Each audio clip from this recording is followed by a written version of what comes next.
Hello दोस्तों, नमस्कार। कैसे हैं आप सभी। आपका स्वागत है आपके अपने चैनल NIC ऑर्गेनाइजेशन में।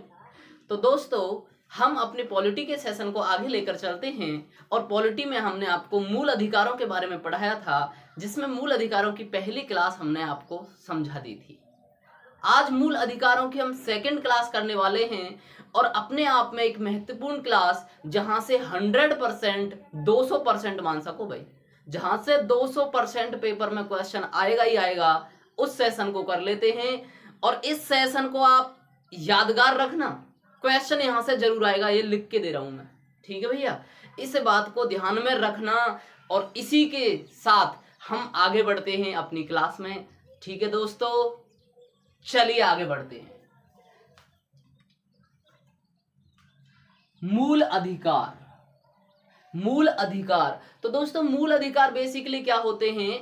मूल अधिकार का मतलब ना तो हम पे से वो सरकार छीन सकती है, ना हम पे से कोई नागरिक छीन सकता है। वह मतलब वो हमारे नैसर्गिक अधिकार हैं, वो हमारे नैसर्गिक अधिकार हैं, यानी कि हम पे से कोई भी उनको छीन नहीं सकता है। लेकिन जरूरी नहीं है ये हर कंडीशन में, अलग अलग कंडीशन होती है हर तरह से। ठीक है दोस्तों, जैसे मैं आपको मूल अधिकारों की बात करूं तो मूल अधिकार भाग नंबर 3 में है। मूल अधिकार भाग नंबर 3 में है, अनुच्छेद 12 से 35 तक।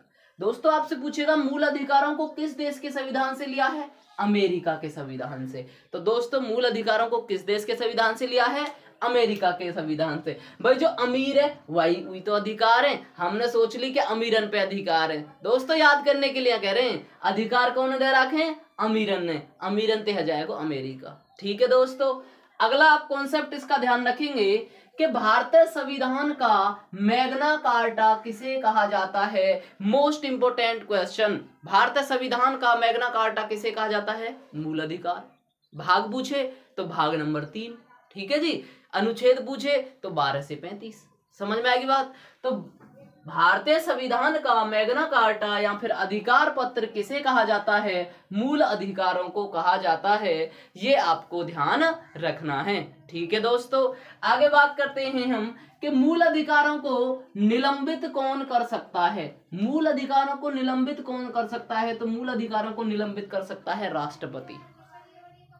मूल अधिकारों को निलंबित कौन कर सकता है, तो मूल अधिकारों को निलंबित कर सकता है राष्ट्रपति। निलंबित का मतलब होता है दोस्तों 2-4 दिन ऊपर नीचे करना, आगे पीछे बढ़ाना। ठीक है, कल की मीटिंग है रे, सबरे गोल है जी हूं। अब हमने देखी यार, कल तो कोई कहां जा रहा, कोई कहां जा रहा, कोई कहां, हमने कह दी चलो ठीक है, मीटिंग 10 दिन बाद शिफ्ट कर दी, तो उसको कहेंगे दोस्तों निलंबित। ठीक है, तो मूल अधिकारों को निलंबित कौन कर सकता है, राष्ट्रपति। वहीं अगर हम बात करें कि मूल अधिकारों को समाप्त भी किया जा सकता है, बर्खास्त भी किया जा सकता है, तो वो कौन करेगा, संसद करेगी, जिसमें कि हमारे लोकसभा और राज्यसभा होती हैं। ये दोनों मिलकर मूल अधिकारों को बर्खास्त कर सकती है, टर्मिनेट कर सकती हैं, मतलब समाप्त कर सकती हैं। जैसे आपका संपत्ति का अधिकार, पहले वो मूल अधिकार था, लेकिन उसमें संविधान में संशोधन करके 44वां संविधान संशोधन 1978 में करके उसे विधिक अधिकार बना दिया, यानी कि कानूनी अधिकार बना दिया। ठीक है, पैतृक संपत्ति ना है, अब तुम अपने माँ बाप के हो तो तुम्हें मिलेगी, जरूरी ना है, रजिस्ट्री होगी जब ही होगा सब कुछ। ठीक है ना। अच्छा, आगे बात करते हैं कि इसका रखवाला या फिर संरक्षक किसे कहा जाता है। रखवाला का मतलब होता है जो बचाव करता है। अब जैसे मान के चलो भाई, मैं तुमसे कह रहा हूं कि हमारे मूल अधिकारों को हनन ना कर सके कोई भी, और कोई करन लगे, तो हम जाएंगे किसके द्वारा, supreme court and high court. किसके पास जाएंगे, supreme court and high court. ये बात आपको ध्यान रखनी है। ठीक है मित्रों, आ रहा है ना समझ में। बहुत ही बेहतरीन तरीके से आप एक बार फोकस करेंगे तो सारा कुछ आपको क्लास में याद हो जाएगा भैया। ठीक है, चलिए आगे हम बात करते हैं। मूल अधिकार जो है, बेसिकली जो मूल अधिकार अब हमारे पास हैं, वो मूल अधिकार हमारे पास 6 हैं, जबकि मूल संविधान में वो 7 थे। एक हटा दिया गया, जैसा मैं अभी बता रहा था आपको, संपत्ति का अधिकार हटा दिया गया 44वें संविधान संशोधन के द्वारा। तो पहला मैंने आपको बता दिया, सबसे पहला क्या था, समानता का अधिकार। सबसे पहला था दोस्तों समानता का अधिकार, अनुच्छेद 14 से 18 तक। अनुच्छेद 14 में क्या था, विधि के सामने समान। 15 में क्या था, लिंग जाति धर्म भेद के आधार पर हम समान रहेंगे, कोई हमसे भेदभाव नहीं करेगा। 16 में क्या था भाई, किसी भी काम में हमको जाना है, मान के चलिए किसी नौकरी में फार्म भरना है हमको, ठीक है, तो हमको क्या है भाई, समान अवसर जाएंगे, हमको सभी के लिए समान है। ऐसा ना कि जनरल की वैकेंसी निकल गई, SC की वैकेंसी निकल गई, सबकी निकलती है, ठीक है, तो सबको सेवा में जाने का अधिकार है।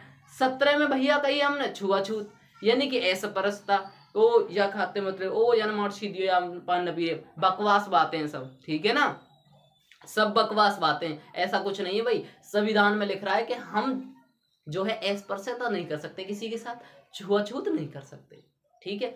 अगली बात है आपकी 18, और 18 में मैंने आपको बताया था उपाधियों का अंत, शेरशाह सूरी, बादशाह, गुमनाम खिलाड़ी, ठीक है, उल्टी सीधी उपाधि होती, तो भाई वो उपाधि खत्म कर दी। 2 उपाधि आप लगा सकते हो, एक एजुकेशन की और एक सेना की, ठीक है। आगे हम बात करते हैं आपका स्वतंत्रता का अधिकार। पहली बात जो हम बात करेंगे कि जो स्वतंत्रता का अधिकार है वो अनुच्छेद 19 से 22 तक है।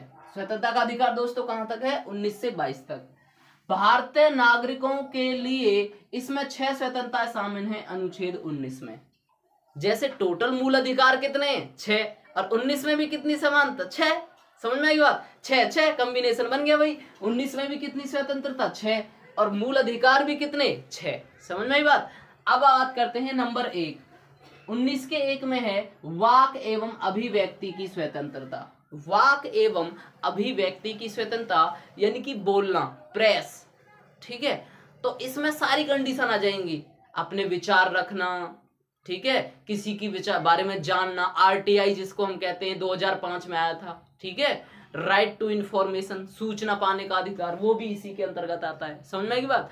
तो जहां भी जानने की, बोलने की जो भी बात आएंगी, प्रेस से संबंधित बात आएंगी, वो आपकी रहेंगी अनुच्छेद 19 के ए में, समझ गए। अगला बात,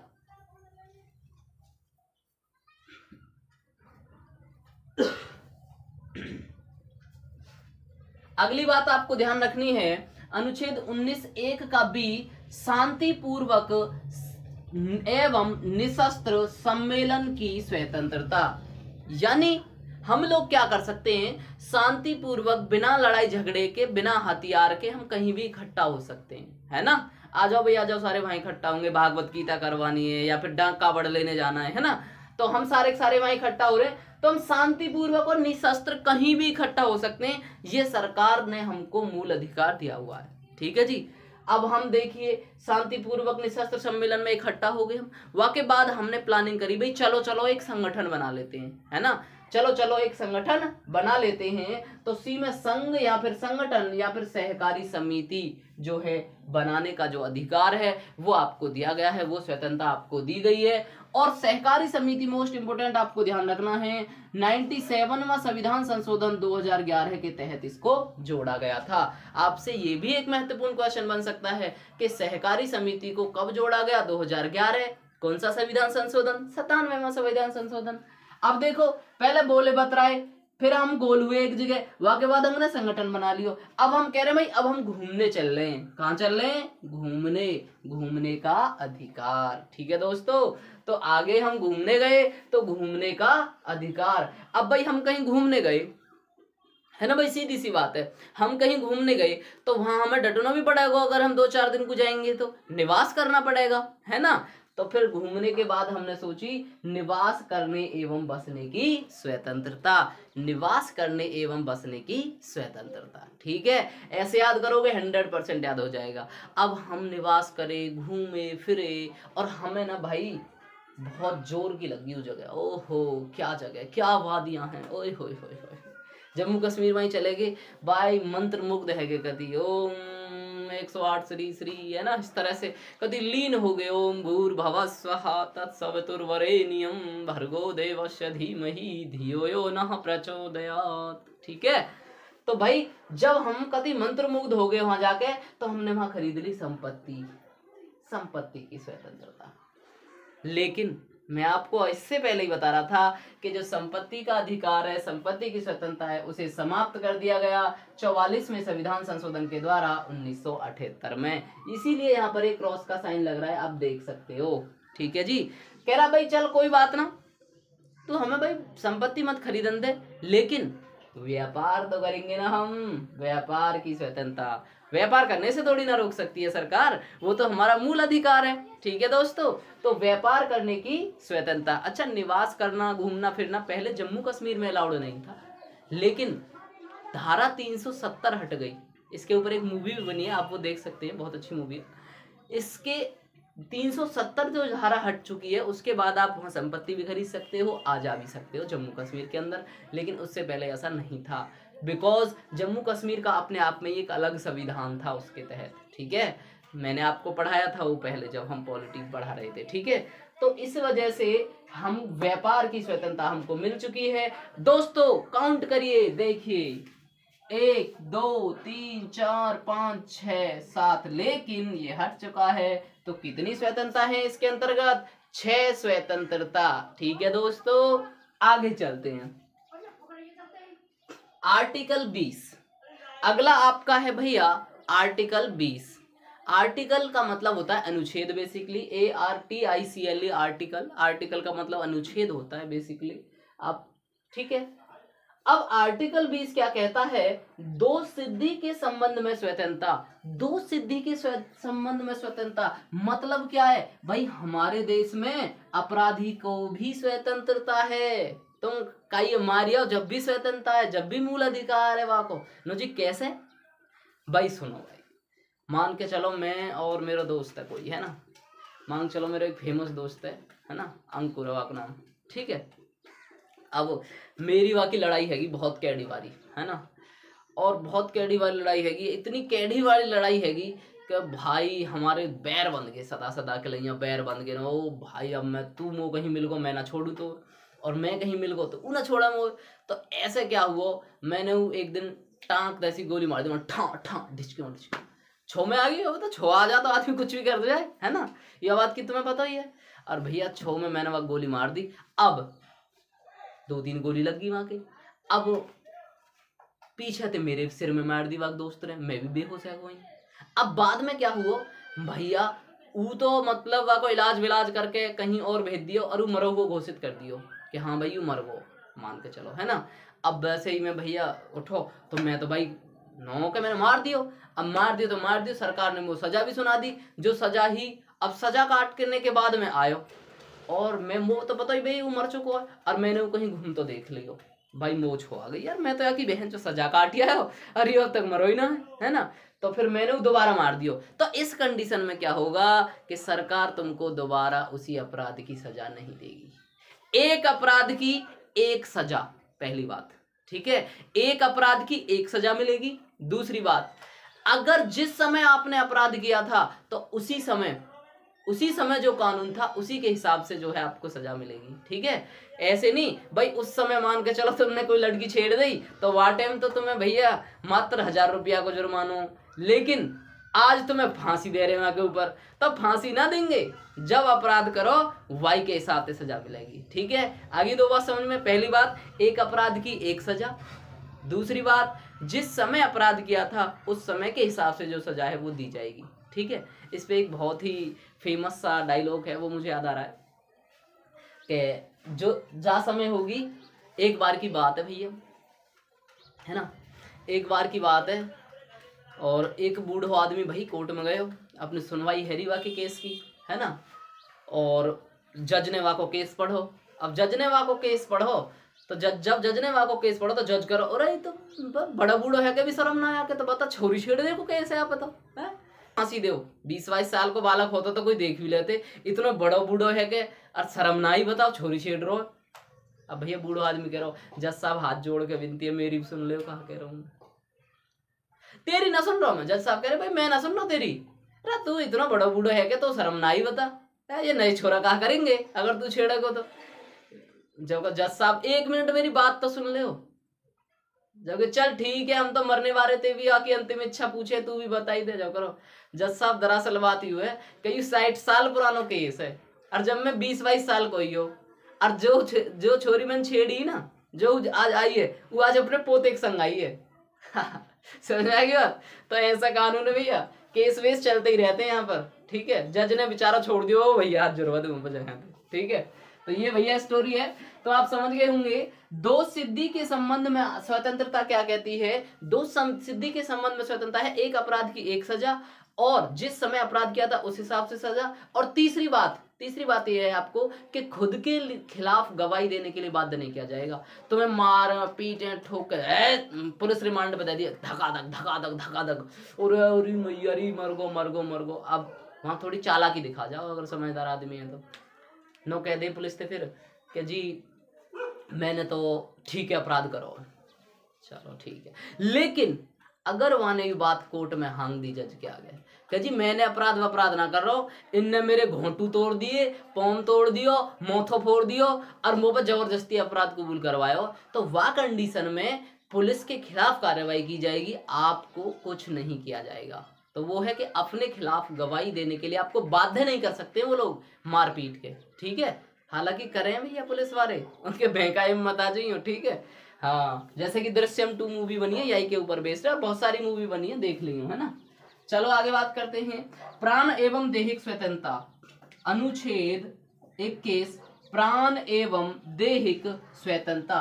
प्राण एवं दैहिक स्वतंत्रता का मतलब है हम अपनी जान खुद भी नहीं ले सकते हैं, हम अपनी जान खुद भी नहीं ले सकते। अगर कई आदमी ने फांसी लगाने की कोशिश करी, आग लगाने की कोशिश करी, और कई तरीके पुलिस से पता चल गई वो बात, तो भाई वह आदमी पुलिस पकड़ के ले जाएगी।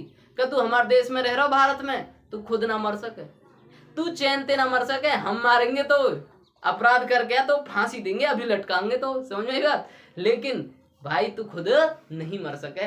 यह बात कहती है हमारी सरकार कि हमको प्राण एवं दैहिक संरक्षण है, स्वतंत्रता है, बहुत सारी स्वतंत्रता, इसको तुम शादी कर सको, निजता को अधिकार है, अपनी प्राइवेसी को, सब अधिकार है के अंदर है जो अपने पर्सनल है, ठीक है।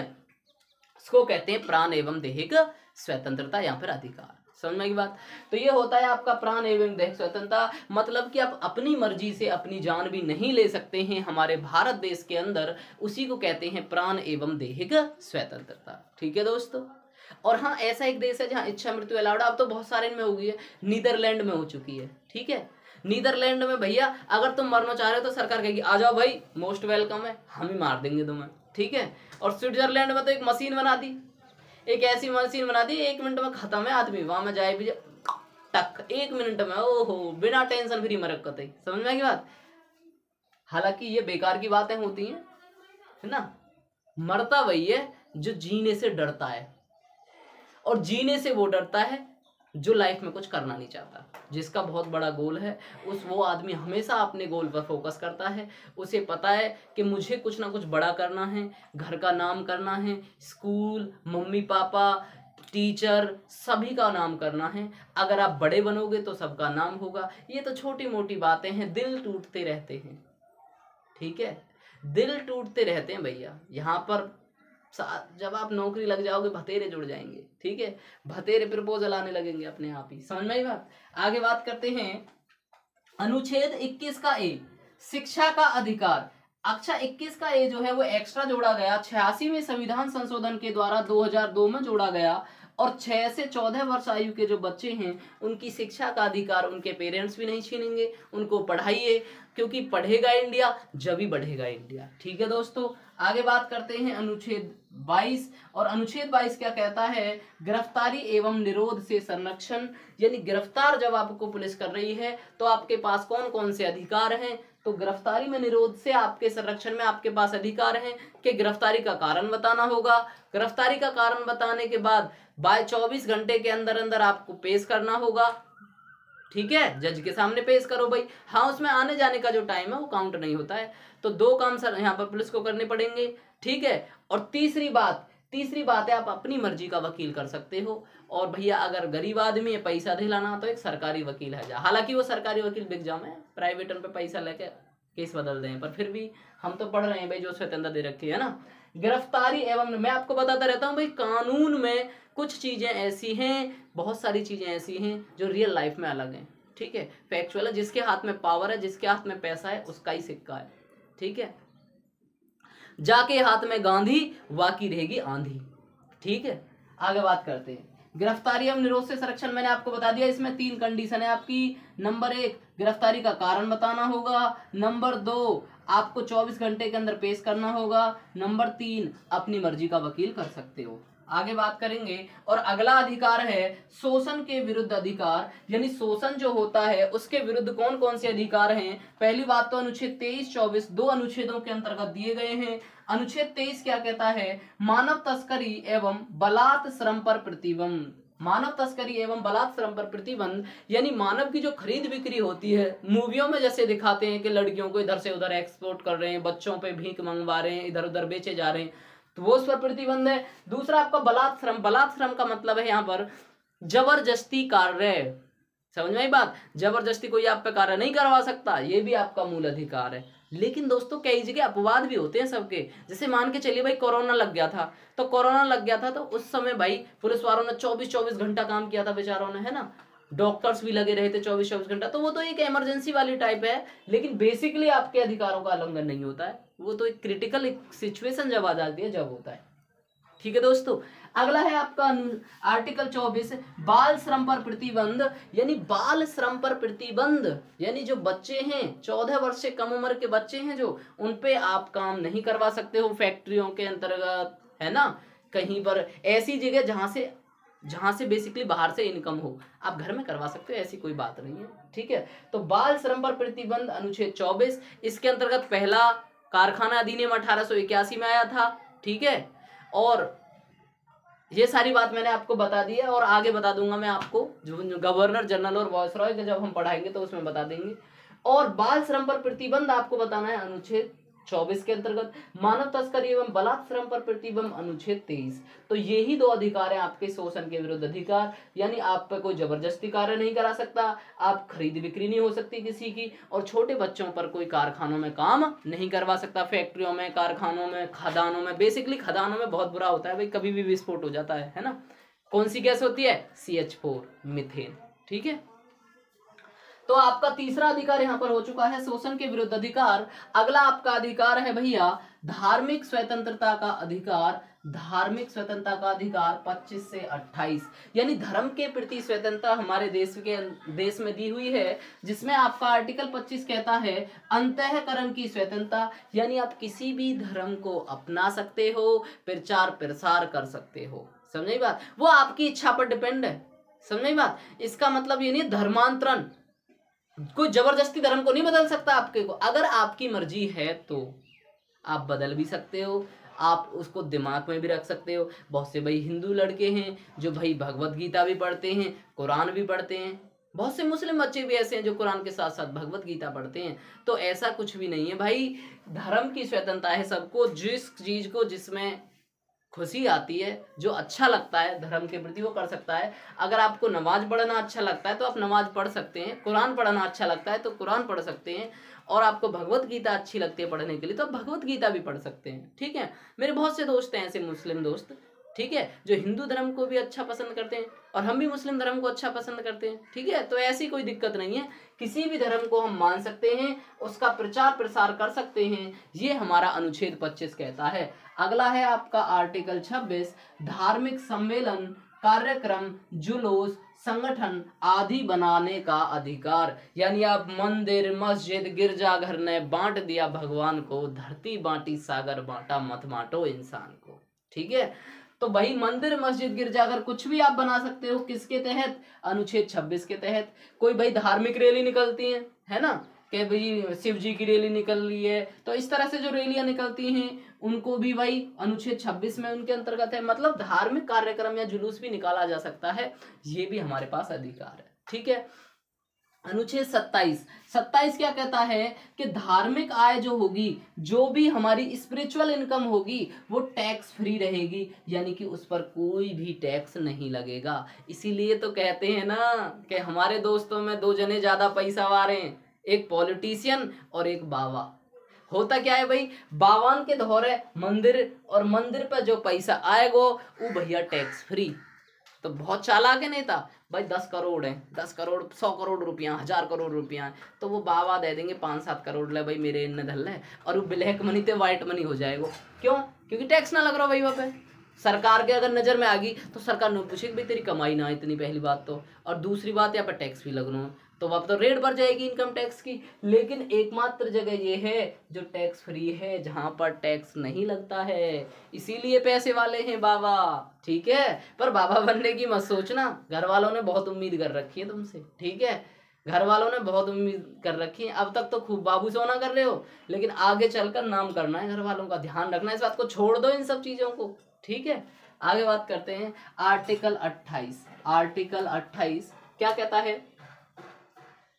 किसी भी सरकारी शैक्षणिक संस्थान में धार्मिक शिक्षा नहीं दी जाएगी। क्या कहता है?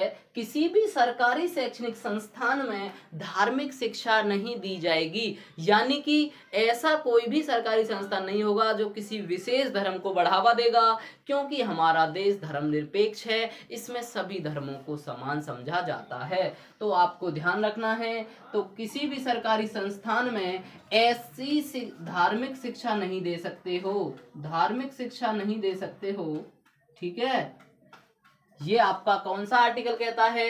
आर्टिकल 28। अगला है आपका सांस्कृतिक एवं शैक्षणिक अधिकार। सांस्कृतिक एवं शैक्षणिक अधिकार अनुच्छेद कौन से हैं? 29 और 30, दो अनुच्छेदों में बात की गई है। और बेसिकली जो ये अधिकार हैं ये अल्पसंख्यक वर्ग के हैं। अल्पसंख्यक वर्ग क्या होता है? अल्प का मतलब कम, संख्या का मतलब गिनती। तो जिनकी संख्या कम है भारत देश के अंदर, उनको हम कहते हैं अल्पसंख्यक वर्ग, ठीक है जी। जैसे भारत देश के अंदर आपके 7 समुदाय हैं, उनमें से जो 6 हैं वो अल्पसंख्यक में आते हैं। हिंदू को छोड़ दो, मुस्लिम, सिख, ईसाई, बौद्धि, जैनी, पारसी, तो ये सारे के सारे जो होते हैं ये अल्पसंख्यक वर्ग में आते हैं, क्योंकि इनकी संख्या कम है, ठीक है, क्योंकि भारत देश में इनकी संख्या कम है। तो क्या अधिकार है उनके पास? अल्पसंख्यकों के हितों का संरक्षण, अल्पसंख्यकों के हितों का संरक्षण, यानी वो अपनी भाषा, लिपि, संस्कृति, सभी चीजों को सुरक्षित रख सकते हैं। भाई समझ में बात? भाषा, लिपि अपना दिखाना, प्रचार प्रसार करना कि हाँ जी ये हमारी भाषा, ये हमारी लिपि है, तो इस तरह से कौन कर सकते हैं? अनुच्छेद 29 के तहत अल्पसंख्यक। दूसरी बात, अल्पसंख्यक अनुच्छेद 30 में कहता है अल्पसंख्यक धर्म एवं समुदाय के आधार पर शैक्षणिक संस्थानों की स्थापना एवं उसका प्रशासन एवं नियंत्रण कर सकते हैं, यानी वो अपना खुद का कोई भी शैक्षणिक संस्थान बना सकते हैं धर्म और समुदाय के आधार पर। जैसे आपका मदरसा और संस्कृत विश्वविद्यालय, जैसे किसी मान के चलिए संस्कृत भाषा कम यूज की जा रही है आजकल, तो संस्कृत विद्यालय बना सकते हैं जिससे उसको भाई बढ़ावा मिले, समझ में बात। तो इस तरह से जो अल्पसंख्यकों के हितों का संरक्षण है वो दो अनुच्छेदों में है, 29 और 30। 29 में कहता है भाषा लिपि को सुरक्षित रख सकते हैं, और 30 में कहता है उसके लिए कोई शैक्षणिक संस्थान बना सकते हैं और उस पर प्रशासन और नियंत्रण कर सकते हैं, ठीक है दोस्तों, ये आपका कहता है। तो दोस्तों इससे आगे आपका अनुच्छेद 31 आता है, जिसमें संपत्ति के अधिकार की चर्चा ही की गई थी, और लेकिन उसको वही कैंसिल कर दिया 44वें संविधान संशोधन से, तो फिर उसको नहीं पढ़ना है। इसके बाद आपका अनुच्छेद 32 पढ़ना है, जो कि आपको महत्वपूर्ण है। 33, 34, 35 जो है वो इतने महत्वपूर्ण नहीं है, लेकिन फिर भी जान लेंगे उनके बारे में लास्ट क्लास में। हालांकि आपको अनुच्छेद 32 डिटेल से पढ़ना होगा, बहुत ही महत्वपूर्ण है वो, इससे अगली क्लास में उसको पढ़ाएंगे, ठीक है दोस्तों। तो अभी के लिए रिवाइज कर लेते हैं फटाफट और सेशन का एंड करते हैं, ठीक है। चलिए,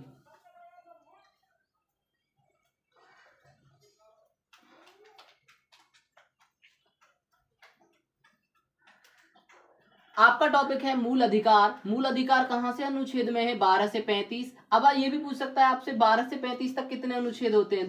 तो भैया ये हो जाएंगे टोटल 24। दो अंतर होता है ना, 5 में 2 3 3 में देखो तो 23, लेकिन एक फालतू होता है अंतर से, ठीक है। तो टोटल आपके पास 24 अनुच्छेदों में इसका जिक्र किया गया है। भाग नंबर 3 कहां से लिया है? अमेरिका से, ठीक है। टोटल 24 अनुच्छेदों में। भारतीय संविधान का मैग्ना कार्टा किसको कहते हैं? भाग 3 मूल अधिकार, या फिर 12 से 35। निलंबित कौन कर सकता है? राष्ट्रपति। समाप्तियां बर्खास्त कौन कर सकता है? संसद। और रखवाला या फिर संरक्षक कौन है? सुप्रीम कोर्ट एवं हाई कोर्ट। और ना हमसे सरकार छीन सकती है, ना हमसे कोई छीन सकता है, क्योंकि ये नैसर्गिक है यानी प्राकृतिक है। आगे बात करें, सबसे पहला था समानता का अधिकार 14 से 18 तक, उसके बाद है स्वतंत्रता का अधिकार 19 से 22 तक। 19 में हमारे भारतीय नागरिकों को 6 स्वतंत्रताएं दी गई हैं, वाक एवं अभिव्यक्ति की स्वतंत्रता यानी बोलने की स्वतंत्रता, जानने की स्वतंत्रता। बोलने के बाद शांतिपूर्वक इकट्ठे हो गए, आ जाओ भाई सम्मेलन कर लेते हैं, लोगों को बुला लेते हैं। बुलाने के बाद हमने संघ और संगठन बना लिया। संघ और संगठन बनाने के बाद घूमने गए, और घूमने के बाद फिर हमने वहां शाम को निवास किया। निवास करने के बाद हमने संपत्ति खरीद ली, लेकिन सरकार ने मना कर दी, और मना कर दी तो हमने कह दिया हम तो व्यापार कर लेंगे, हम तो व्यापार कर लेंगे। ठीक है, सबसे पहले बोले बतराए, बोले बतराने के बाद हमने कह दी सब रे गोल है जाओ, गोल रहने के बाद हमने संगठन बना लियो। संगठन बनाने के बाद हम घूमने गए, घूमने के बाद हमने निवास करने की सोची, और निवास करने के बाद संपत्ति खरीदी, लेकिन सरकार ने मना कर दी तो हमने फिर व्यापार शुरू कर लिया वहीं पर। समझ में आई बात? आगे बात करते हैं। 20 दोष सिद्धि के संबंध में संरक्षण। यहाँ पर भी आपको 3 स्वतंत्रताएं दी गई हैं। नंबर 1 स्वतंत्रता आपकी ये दी गई है, एक अपराध की एक सजा। नंबर 2 जिस समय अपराध किया था उस समय के हिसाब से सजा। नंबर 3 खुद के लिए गवाही देने के लिए बाध्य नहीं किया जाएगा। बुढ़े वाली बात याद है ना, 60 साल पुराना केस, तो ऐसा नहीं किया जाएगा। ठीक है, अगला है प्राण एवं दैहिक स्वतंत्रता, यानी हमको अपने प्राण खुद भी नहीं ले सकते हैं, ये हमारे भारत देश के अंदर कानून है, प्राण एवं दैहिक स्वतंत्रता। 21 का एक कहता है शिक्षा का अधिकार। 6 से 14 वर्ष आयु के जो बच्चे हैं, 86वें संविधान संशोधन के द्वारा 2002 में इसे जोड़ा गया, और ये हमारा 11वां मौलिक कर्तव्य भी है। जब हम आगे पढ़ेंगे तो आपको बताएंगे। अगला है आपका आर्टिकल 22 गिरफ्तारी एवं निरोध से संरक्षण, यानी यहाँ पर अगर गिरफ्तार पुलिस करने आपको आती है तो वहां पर भी आपको कुछ जो है पॉइंट मिल जाते हैं। आप कह सकते हो भाई गिरफ्तारी का कारण बताओ, गिरफ्तार भी कर दिया तो 24 घंटे के अंदर पेश करो, और फिर अपनी मनमर्जी का वकील भी कर सकते हैं। ओ मोतो वकील अच्छा वो आज तक ना हारो केस है ना, तो ऐसे कर सकते हैं वकील मनमर्जी का, अगर पैसा ठीक ठाक है तो पैसा। समझाएंगे बात? अगला है आपका शोषण के विरुद्ध अधिकार 23-24 में। 23 कहता है मानव तस्करी एवं बलात् श्रम, यानी कि जबरदस्ती काम नहीं करवा सकते। 24 कहता है बाल श्रम, यानी बच्चों पर काम नहीं करवा सकते। उसके बाद है आपकी धार्मिक स्वतंत्रता का अधिकार 25 से 28 तक है। आर्टिकल 25 कहता है अंतःकरण की स्वतंत्रता, यानी किसी भी धर्म को अपना सकते हैं, प्रचार प्रसार कर सकते हैं। 26 कहता है धार्मिक सम्मेलन, कार्यक्रम और जुलूस निकालने की स्वतंत्रता, मंदिर मस्जिद गिरजाघर या फिर कोई प्रोग्राम करना है तो वो कर सकते हैं, अनुच्छेद 26 के तहत। आर्टिकल 27 कहता है धार्मिक आय टैक्स फ्री रहेगी, मतलब जो भी उस पर पैसा आएगा मंदिरों पर या मस्जिदों पर, गिरजाघर किसी पर भी, वो टैक्स फ्री रहेगा, उस पर टैक्स नहीं लगाएगी, उस पर कर नहीं लगाएगी सरकार। यही वजह है कि हमारे देश में बाबाओं पर खूब ठीक ठाक पैसा है। आर्टिकल 28 कहता है किसी भी सरकारी शैक्षणिक संस्थानों में धार्मिक शिक्षा नहीं दी जाएगी, यानी किसी विशेष धर्म को बढ़ावा नहीं दिया जाएगा, क्योंकि जो हमारा भारत देश है वो धर्मनिरपेक्ष है। अगला है आपका सांस्कृतिक एवं शिक्षा का अधिकार। सांस्कृतिक एवं शिक्षा का अधिकार है, ये अल्पसंख्यक वर्ग जो है वो अपनी भाषा, लिपि, संस्कृति को सुरक्षित रख सकते हैं, अनुच्छेद 29 के तहत। और अपने धर्म एवं समुदाय के आधार पर वो शिक्षण संस्थान बना सकते हैं और उन पर प्रशासन और नियंत्रण कर सकते हैं, ये अनुच्छेद 30 के तहत कहा गया है। जैसे मदरसा और संस्कृत विश्वविद्यालय होते हैं या विद्यालय होते हैं, तो आपको आगे अनुच्छेद 31 जो है वो नहीं पढ़ना है, क्योंकि उसमें संपत्ति का अधिकार था जो कि खत्म कर दिया गया। इससे आगे जो आपकी क्लास होने वाली है वो भी आपकी एक महत्वपूर्ण क्लास होगी, लेकिन ज्यादातर एग्जाम में क्वेश्चन यहाँ से बन जाते हैं। बेसिकली अनुच्छेद 32 पढ़ने वाले हैं, जिसे कहते हैं हम संवैधानिक उपचारों का अधिकार। डॉक्टर भीमराव अंबेडकर ने उसको संविधान की आत्मा एवं हृदय कहा था। ठीक है दोस्तों, तो संविधान की आत्मा एवं हृदय किस अनुच्छेद को कहा जाता है? 32। कौन सा अधिकार? संवैधानिक उपचारों का अधिकार। उसके तहत हमारा सुप्रीम कोर्ट 5 प्रकार की रिट जारी कर सकता है, और उन 5 प्रकार की रिटों के बारे में हम अगली क्लास में जानेंगे। कौन कौन सी रिट जारी कर सकता है, किस कंडीशन में रिट जारी कर सकता है, याचिका दायर कर सकते हैं, उसी के तहत तो हम जाएंगे ना कोर्ट में, वही तो हम याचिका दायर करेंगे। आपको एक बात और ध्यान रखनी है कि अनुच्छेद 19 को भारतीय संविधान की रीढ़ कहा जाता है। इसमें बहुत सारी स्वतंत्रता है ना, क्योंकि कि भारतीय संविधान की रीढ़ किसे कहा जाता है? 19।